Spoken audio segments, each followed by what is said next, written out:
অনেক দিন ধরে ভাবছিলাম এমন কোথাও যেতে চাই যেখানে গেলে দুধ বানানো, ন্যাপি চেঞ্জ, আজকে কি খাবো, কালকে কি খাবো, আমার জামা কই, জুতা কই, এটা কই, সেটা কই, মা মা মা মা, এগুলা থেকে একটু ব্রেক পাবো। তো সেই ব্রেকটা কিভাবে পেলাম আজকে সেটাই শেয়ার করব। তো এখানে তো স্কুল থেকে বাচ্চাদেরকে ক্যাম্পে নিয়ে যায়। তো আমার বড় ছেলে যখন যায় ও আমাকে কিন্তু বলছিল যে, "মা তুমি কিন্তু চাইলে ক্যাম্পে আসতে পারো। ওখানে কিন্তু অনেক মজা হয়। তুমি অনেক এক্টিভিটিস করতে পারবা, খাবার অনেক মজার।" তো আমি তখন আসলে ইন্টারেস্টেড ফিল করি নাই। বাট এবার আসলেই আমার মনে হচ্ছিল যে আমি দূরে কোথাও একটু ঘুরতে যেতে চাই, বাট বাসার কেউ সাথে থাকবে না, আমি একা যাব এমনটা। তো ঠিকই আমি অ্যাপ্লিকেশন করলাম প্যারেন্টস টিচার হেল্পার হিসাবে, আর আমি সিলেক্টেড হইলাম। হওয়ার পরে তো এই তো এখন ক্যাম্পে যাব। তো যাওয়ার জন্য আর কি মেয়েকে অনেক সুন্দর করে বুঝিয়ে বললাম যে, "শিহিনী, মাম্মি 2 দিন থাকবো না, 2 রাত 3 দিন মাম্মি থাকবো না। তুমি শেহরান ভাইয়া, জায়ান ভাইয়ার সাথে থাকবা, ওকে? কান্না করবা না।" ও মনে হলো তো বুঝলো, ভালোই ছিল, ও কান্নাকাটি করেনি। তো এটা হচ্ছে ক্যাম্পে যাওয়ার সকালবেলা। তো প্রথমে আমার একটা লাগেজ, রেয়ানের একটা লাগেজ দিয়ে ওদেরকে স্কুলে আমি ড্রপ করি। স্কুল থেকে আমার বাসা খুবই কাছে। আর আমি যেহেতু ড্রাইভ করে গেছি, কারণ এত বড় বড় লাগেজ তো আর হেঁটে হেঁটে নেওয়া যাবে না। তো লাগেজ সহ ওদেরকে স্কুলের মাঠে রেখে আমি বাসায় এসে আমার গাড়িটা আমার গ্যারেজে রেখে দেন আমি আবার হেঁটে স্কুলে যাই।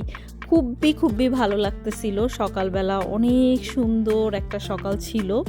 আর এত সুন্দর একটা পরিবেশ, হেঁটে হেঁটে আসলাম। আসার পরে এই তো স্কুলে আমরা চলে আসলাম। আসার পরে এখান থেকে আমরা একটু কফি নিলাম, বাচ্চারা আবার কুকিজ নিল।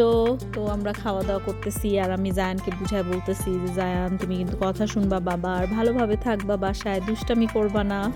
তো এখন আমরা বাসে ওঠার জন্য একটা জায়গায় মানে যেয়ে সবাই মিলে ওয়েট করব। আমি আবার শেহরানকে একটু আদর করে দিচ্ছি।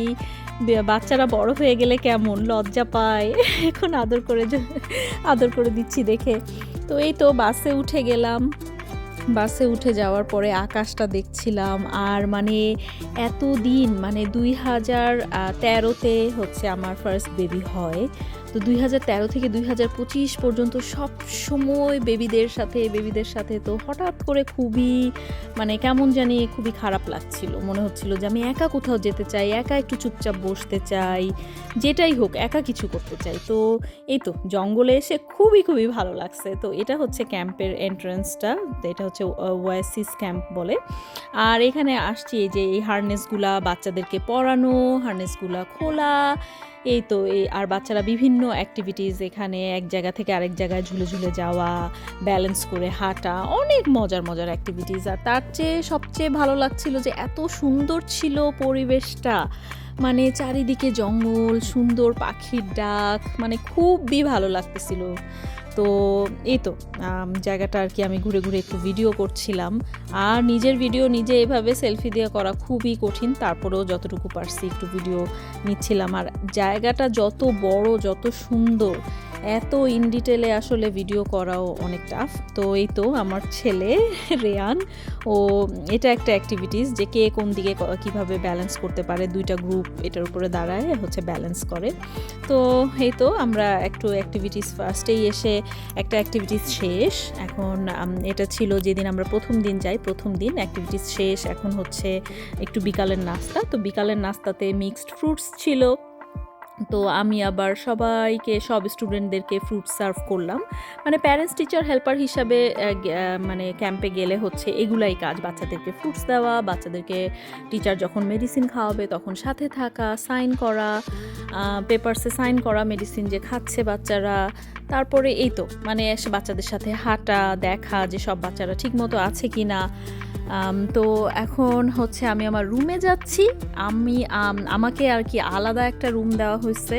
আর রুমটা দেখে ফার্স্টে বাইরে থেকে দেখে বুঝি নাই, ছোট্ট ঘরের মতো লাগতেছিল, কিন্তু রুমটা খুলে দেখি বিশাল বড়। আর আই থিঙ্ক আমার রুমে মনে হয় 10টা না 12টা মানে বেড, বাঙ্ক বেডগুলো ছোট কিন্তু মানে এত বিশাল একটা রুমের ভিতরে অনেকগুলা বেড, আর আমি একা একটা মানুষ।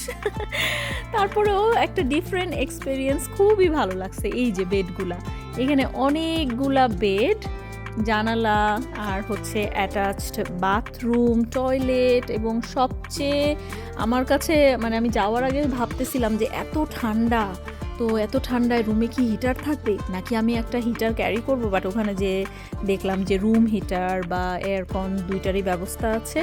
সো কারো বাচ্চা যদি ক্যাম্পে আসে, মানে এই ভিডিওটা দেখলে তারা বুঝতে পারবে যে রুম কেমন, কি কি ফ্যাসিলিটিস আছে। মানে এত টেনশনের কিছু নাই, এখানে প্রিটি মাছ বাসার মতোই, বাসায় যা যা থাকার এখানেও ওরকম আছে ব্যবস্থা। আর এই তো আমার রুমের পাশে ঘন জঙ্গল, তো আমি বাইরে যেয়ে একটু দেখছিলাম। আর সাথে আবার যেহেতু নিজেদের কাজ, সো কাজ তো শেষ করতেই হবে। ক্যাম্পের মানে ডিউটিসগুলো ফিনিশ করে তারপরে রুমে এসে একটু অফিসের কাজগুলো চেক করছিলাম, তাড়াতাড়ি অফিসের কাজগুলো করছিলাম, যদিও অনেক টায়ার্ড ছিলাম, অনেক সকালে উঠছি, তারপরে কুইকলি একটু অফিসের কাজটা দেখে এখন ডিনার টাইম। আর এই খাবারটা নিয়ে না বললেই না, এখানের খাবার যে এত মজা ছিল, মানে চিকেন, তারপরে ক্রিমি চানা ডাল, নান ব্রেড আর এই ব্রাউনি উইথ আইসক্রিম খুবই মজার ছিল। অ্যান্ড দেন আমরা যেখানে বসে ডিনার করেছি ওই রুমটাতে অনেক সুন্দর একটা ফায়ার প্লেস ছিল। আর এটা হচ্ছে ক্যাম্পের ওয়াশরুম, খুব সুন্দর একটা মিরর আছে, মানে যা যা দরকার খুব ছোট্ট ছোট্ট করে সব কিছুই এখানে আছে। আর ডিনারের পরে হচ্ছে আমরা নাইট ওয়াকে যাব, তো এটাই আমি ভিডিও করছিলাম যে কি সুন্দর একটা টর্চ লাইট। অ্যান্ড দেন আমি একটা জ্যাকেট পরে নিয়েছি, যেহেতু এখন আমরা মানে বাচ্চাদেরকে সুন্দরভাবে গাইড করে নিয়ে যাব নাইট ওয়াকের জন্য। সো সামনে টিচার আছে, মাঝখানে আছে, আমিও একটা জায়গায় আর কি একসাথে বাচ্চাদের সাথে ওয়াক করবো। আর এই ঘুটঘুটে অন্ধকার, এই অন্ধকারের ভেতর দিয়ে জঙ্গলে হাঁটা কি যে ভালো লাগছে, আর কি যে ডিফারেন্ট একটা এক্সপিরিয়েন্স, মানে খুবই ভালো লাগছে। আর আমি খুবই অ্যাক্টিভ থাকতে ভালোবাসি, সো আমার আরও অনেক ভালো লাগছে। তো নাইট ওয়াকের পরে হচ্ছে ওরা একটা চক চিপ কুকিজ দেয়, ও এই কুকিজটাও এত মজার, এত ক্রাঞ্চি। আর এটা হচ্ছে আমাদের ডিনার করার জায়গা, লাইক ডিনার, ব্রেকফাস্ট, লাঞ্চ আমরা সবাই, মানে সব বাচ্চারা এখানে আসবে, আমরা ফুড সার্ভ করব। তো এখান থেকে এখন কুকিজ খাইলাম, খেয়ে টিচারদের সাথে একটু কথা বললাম, বাচ্চারা কিছু মেডিসিন খাইলো, ওগুলা সব শেষ করার পরে এখন আমি এই অন্ধকারের ভেতর দিয়ে হেঁটে হেঁটে হচ্ছে আমার রুমে যাচ্ছি। এই যে এখানে লাইট জ্বলছে, আমি আমার প্রয়োজনীয় জিনিসপত্র সব এখানে বের করে রাখছি। সো এখন ঘুমানোর পালা। আর এটা ছিল ক্যাম্পে যাওয়ার পরে ডে 1। বাই বাই এভরিওয়ান, আশা করি সবাই অনেক অনেক ভালো থাকবেন।